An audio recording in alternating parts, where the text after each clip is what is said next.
Assalamualaikum warahmatullahi wabarakatuh. Perkenalkan, nama saya Rifki Hidayatullah dari Fakultas Ilmu Komunikasi jurusan Digital Komunikasi Universitas Mercu Buana, Jakarta. Pada kesempatan ini saya akan mempresentasikan tugas besar 2 dengan mata kuliah Bahasa Indonesia. Di sini saya akan mempresentasikan tentang pengaruh bahasa pergaulan dalam perkembangan bahasa Indonesia.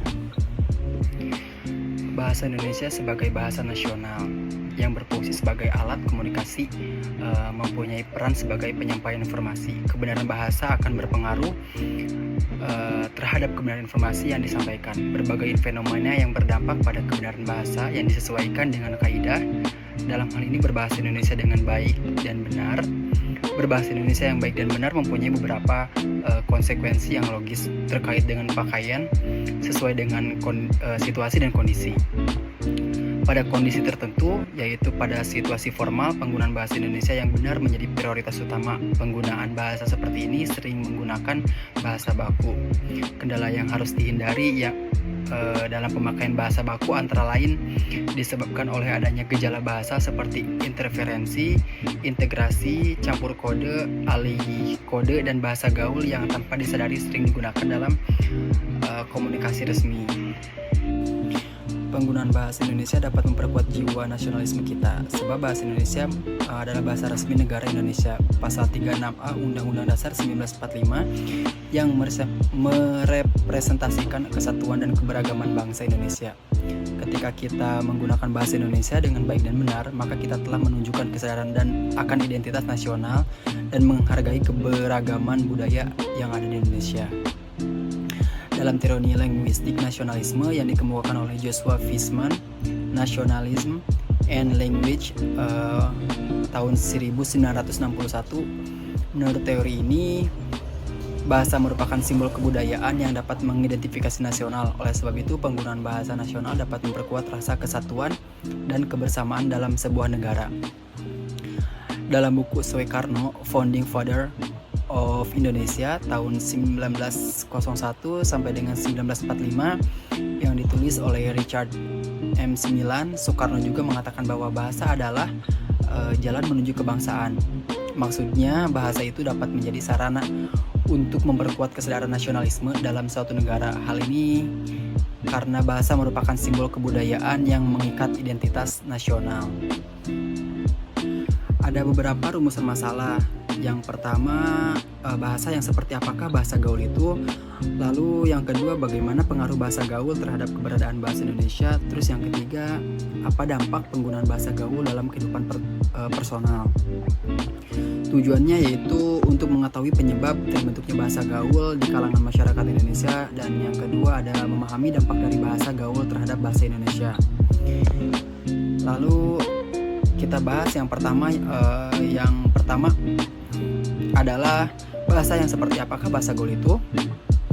Menurut Mulyana dalam Pasari 2015.2 nomor 2, bahasa gaul adalah sejumlah kata atau istilah yang mempunyai arti yang khusus, unik, menyimpang atau bahkan bertentangan dengan arti yang lazim ketika digunakan oleh orang-orang dari subkultur tertentu. Selain bahasa gaul, dahulu masyarakat populer dengan bahasa prokem. Menurut Pusat Bahasa dan Sastra dalam Hilaliyah 2010, bahasa prokem biasa juga disebut sebagai bahasa sandi, yaitu bahasa yang dipakai dan digemari oleh kalangan remaja tertentu. Bahasa gaul ini merupakan salah satu cabang bahasa dari bahasa Indonesia. Bahasa gaul umumnya mulai muncul di kalangan masyarakat pada tahun 1980-an. Pada tahun 1980-an, bahasa gaul lebih dikenal dengan bahasa prokem. Bahasa prokem saat itu digunakan oleh kalangan pergaulan preman. Ada beberapa contoh kata dalam bahasa gaul. Yang pertama adalah mempersingkat kata dalam bahasa gaul. Contohnya seperti mantap betul menjadi mantul, terus santai menjadi sans, terus panjat sosial menjadi pansos, dan yang terakhir ada halusinasi menjadi halo. Lalu ada juga yang kedua, mengganti huruf vokal A dengan vokal E. Contohnya malas menjadi males. Terus ada juga benar menjadi bener.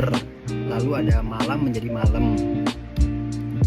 Nah, yang terakhir adalah menghilangkan sebagai huruf pada kata untuk mempersingkat. Contohnya seperti habis menjadi adis.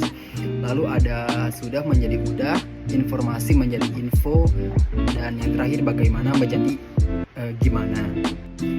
Lalu yang kedua, bagaimana pengaruh bahasa gaul terhadap keberadaan bahasa Indonesia. Pengaruh penggunaan bahasa gaul terhadap bahasa Indonesia adalah fenomena yang kompleks dan tentu berkembang. Sementara bahasa gaul dapat memberikan ruang ekspresi yang lebih luas bagi penggunanya. Perlu ada keseimbangan antara kebebasan berbahasa dengan pemeliharaan kualitas dan norma bahasa.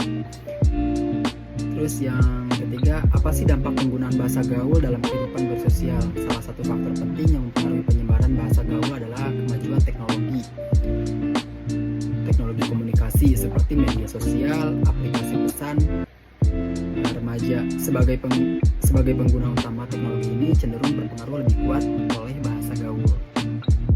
Lalu apa sih manfaatnya? Bahasa pergaulan atau bahasa gaul memiliki pengaruh yang signifikan dalam perkembangan bahasa Indonesia, terutama di kalangan remaja.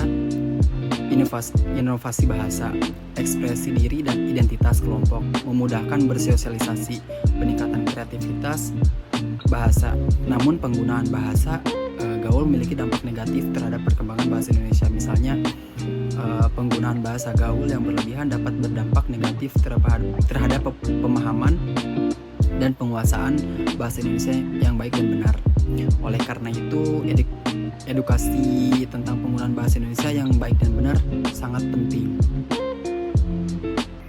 Dan yang terakhir adalah kesimpulan, yang dimana fenomena bahasa gaul memunculkan tantangan bagi penggunaan bahasa Indonesia yang baik dan benar.